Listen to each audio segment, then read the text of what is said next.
Rav Yobot from Sanjavasi. This is the Rorschach, Georgia update from the 15th of January, 2026. Quick summary of what's going down in Georgia. Kicking off this show on Monday the 12th, former Prime Minister Irakli Garibashvili reached a settlement agreement with the prosecutor's office. He will serve 5 years in prison and pay a 1 million lari fine, which is over $350,000 US. Authorities will also confiscate 2 cars and over $6 million discovered at his home during a police raid. Prosecutors charged Garibashvili with money laundering as he failed to declare business income while in office.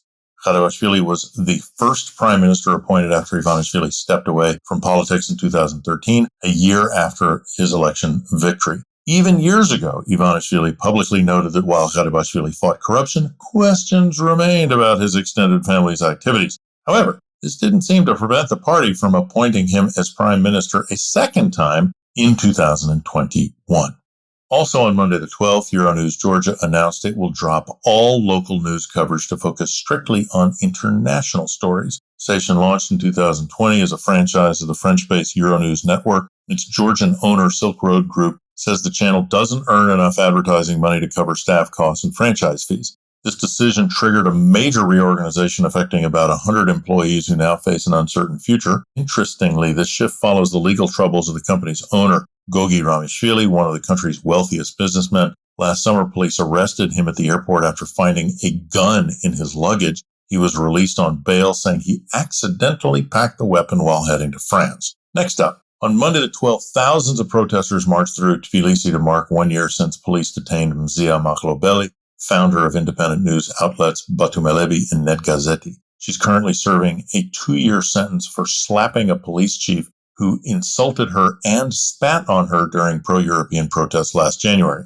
Since her arrest, Makhlobeli has become a symbol of resistance in Georgia. Her supporters see the slap as a symbolic act of defiance against a repressive regime rather than a crime. The EU awarded her the Sakharov Prize, its highest honor for human rights. Recent survey shows that 60% of Georgians believe the charges against her are unfair. This figure includes 22% of the ruling party's own voters.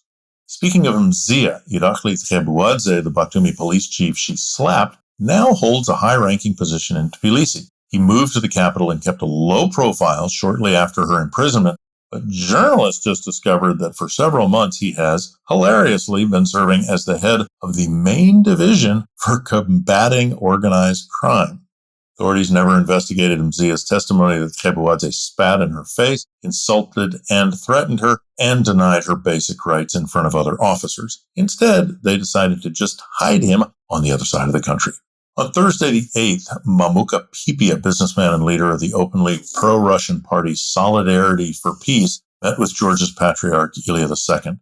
After the meeting, Pipi told his followers on social media that they discussed the major threats the country is facing. He said that globalists are attacking Christianity in Georgia and that the church plays the most important role in saving the nation. His visit is drawing attention because Pipi has very close ties with Moscow. He recently traveled to Russian-occupied Ukraine to meet with local leaders, and he frequently talks with Russian officials about changing Georgia's foreign policy. His party even wants Georgia to sign a treaty of alliance with Russia. On Wednesday the 14th, Alexander Dugin, an influential Russian, and I say with air quotes, philosopher with close ties to the country's ruling class, said that it's time for Russia to declare itself an empire. He says that the countries like Georgia, Armenia, and Azerbaijan cannot remain sovereign, as nations without nuclear weapons are relics of the past.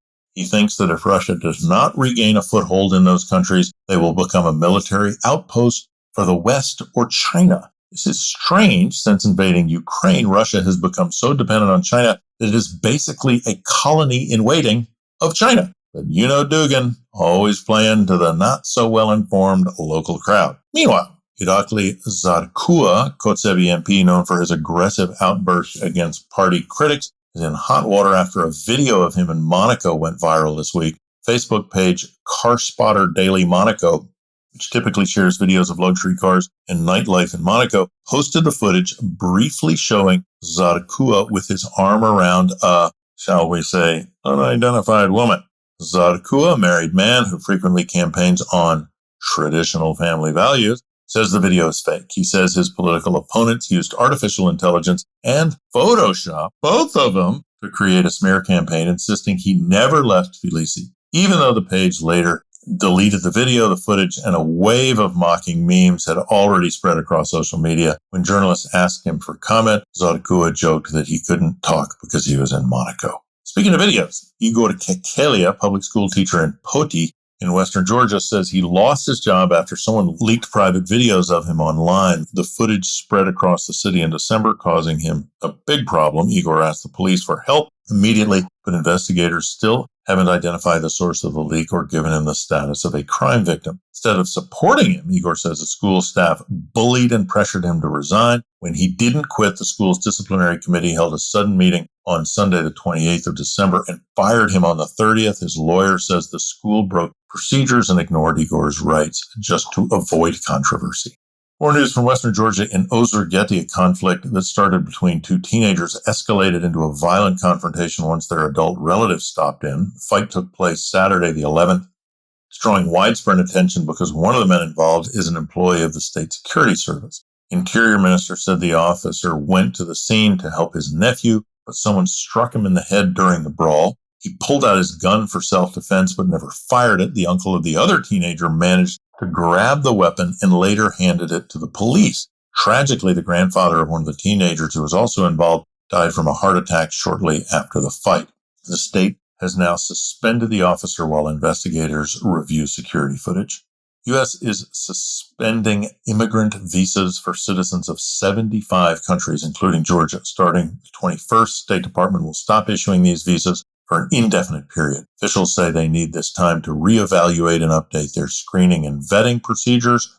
This decision places Georgia on a list alongside neighbors like Armenia, Azerbaijan, and Russia. This will not affect people who are applying for tourist visas. For several days now, Iranians living in Georgia have been gathering in front of the Iranian embassy in Tbilisi to protest the Khomeini regime and showcase solidarity with hundreds of people killed and thousands detained during ongoing protests in Iran. Protesters are saying that the internet has been shut down in Iran and they're unable to communicate with their families back home.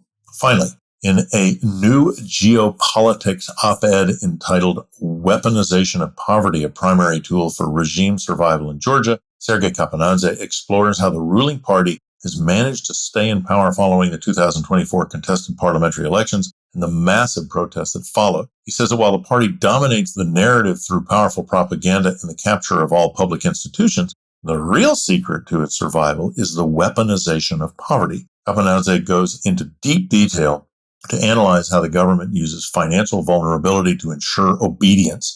He explains that in many regions, the state is the only employer, so citizens fear losing their job or social aid if they oppose the party. He says the regime carefully times pension increases around elections to buy loyalty. The author describes how high household debt and massive fines for protesters turn political dissent into an unaffordable financial risk.